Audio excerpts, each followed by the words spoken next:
আজকের ভিডিওতে দেখবো কিভাবে আপনার ইমো অ্যাকাউন্টকে নিরাপদ রাখবেন ভয়েস ক্লাব থেকে, কিভাবে ভয়েস ক্লাব রিমুভ করবেন সারা জীবনের জন্য আজকের ভিডিওতে তা দেখবো। তো আমরা প্রথমে চলে যাব প্লে স্টোরে।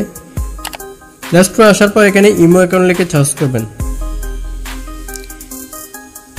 ইমো লেখার পর এখানে দেখবেন আপনার এই ইমো অ্যাকাউন্টে আপডেট আছে কিনা। যদি আপডেট থাকে তাহলে আর কিছু করার দরকার নেই, সোজা ইমো অ্যাকাউন্টে চলে যাবেন, ওপেনে ক্লিক করবেন।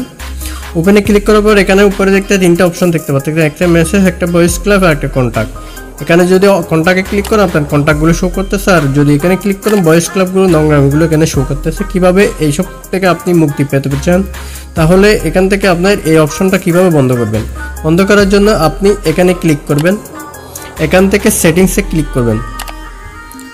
এখান থেকে সেটিংসে ক্লিক করার পর ফাংশনে ক্লিক করবেন।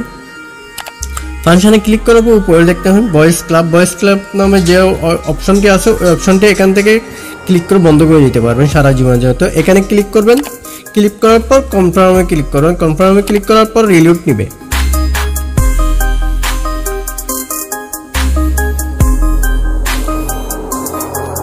রিলোড নেওয়ার পর দেখেন অটোমেটিক কিন্তু আপনার ভয়েস ক্লাবটি সারা জীবনের জন্য একদম চলে গেছে, কেউ আপনাকে এখন আর ভয়েস ক্লাব অ্যাড করতে পারবে না।